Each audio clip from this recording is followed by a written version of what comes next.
A leader's holiday. The 5 steps to lead through the stops and starts of the holiday season.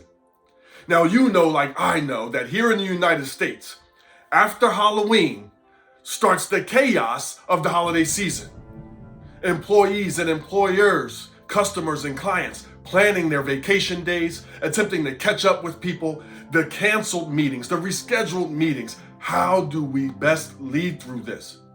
And at no time depicts this more than that special time between Thanksgiving and Christmas. How, as a leader, do you enhance your leadership and work-life harmony and that of those that you are leading, including your clients and customers, through this most chaotic time? Let's start with the 5 steps.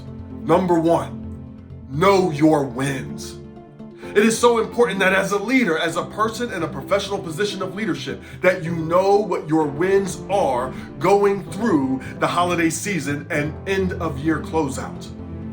I know that your organization is probably already doing this and knowing what metrics and numbers to meet.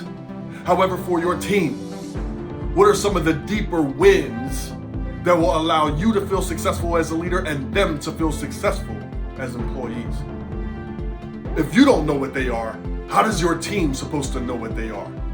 So in your meetings, in your one-on-ones, not only what are your wins, what are some wins that they have for themselves professionally and personally, and how can you best enhance and evolve that? Point number 2 is your executive assistant.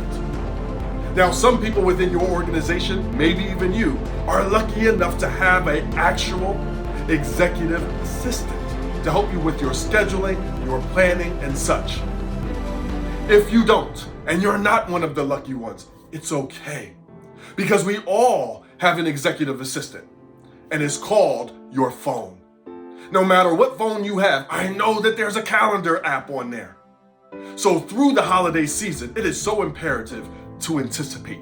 Leaders anticipate. So they already know it's going to be hard to catch people. So in October, we start finalizing meetings. Hey, what day would be great for you to meet? I know the holidays are approaching. Preface it. What days would be good for you? I'm available this day and time or this day and time. And now you can start to schedule it through the busy times you know are coming. And we want to model it, and this is so important. Model saying over a Zoom call or in an email or face-to-face, hey, I'm putting you in my calendar now because I know the holiday season is coming. And I know you're going to get busy and I'm going to get busy. So anything I put in my calendar, I don't bump. So why don't you put yours and I'll put it in mine, you put it in yours, and then we're good to go. And now you can go and be your definition of busy, and they can go and be their definition of busy. And it's in your calendar. Here's a tip. Set some alerts to it. Maybe 1 week before, maybe 2 hours before, a half hour before. So it's hard for you to miss, and you're not the one canceling and rescheduling and ruining your reputation.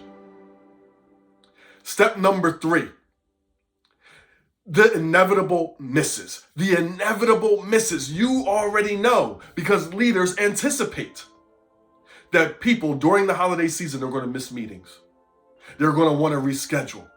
And when that happens, there's 2 things to do. We want to have a list.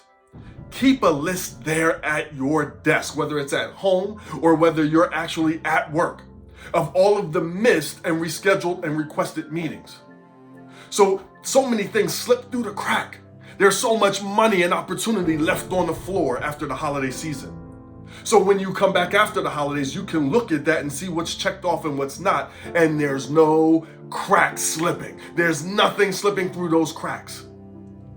The other thing you want to do is get finite on those dates again. Someone reschedules, someone cancels. You now get to say, hey, I understand. I know this is the busiest time of year. I hope you and yours are enjoying the holiday season. What's a great time and day for us to reschedule? This day and time or this day and time? Most of the time, people go with one. Or if that doesn't work, what works best for you? Oh, January? Fantastic. They're on that list that sits on your desk that you will get back to. Step number 4, include your team. I can't stress this enough regarding leadership and work-life harmony. Include your professional team at work in your organization with what they want and need. So make sure you're having those meetings. Make sure you're following up on emails, being sure that what do you need most from me right now? Make time and take time to celebrate your team. And maybe that's over Zoom with the happy hour party, or sending gifts, or that special email, handwritten notes. Include your team, but also your personal team, your significant other, your kids, family. They are as busy as you are. And as many hours as you have put in, maybe they miss you. The same way you will make and take time in the calendar to do your business and have those meetings. Be sure that your family and your friends make your calendar. And then you make time means they're in your calendar. You take time, which means you make no excuses when that time comes, and you follow through. Lastly, step number 5, cleanup time. Now, if you have kids, depending on when you're watching this, there's this amazing song called the Cleanup Song. And I have to whisper this because if you say Alexa or Siri, play the Cleanup Song, and the song comes on. And every child who knows this song, it's like magic. They stop cold, they start dancing, and they start cleaning up. It's an amazing experience. Please give it a shot. Cleanup time for you and me and us as leaders means that after the holiday season, you are going to be committed to cleaning up loose ends, cleaning up and tidying up and leaving nothing on the floor, going back to that list, making those calls, having those rescheduled meetings, and hey, this is where we left off. We'd love to know where you are with that and how we best move forward. You have a plan in your back pocket, hear theirs. It's amazing what may have changed through their end-of-year budget, their next year's strategic plan, maybe some new necessities that came out in emergency meetings that you didn't even know were happening.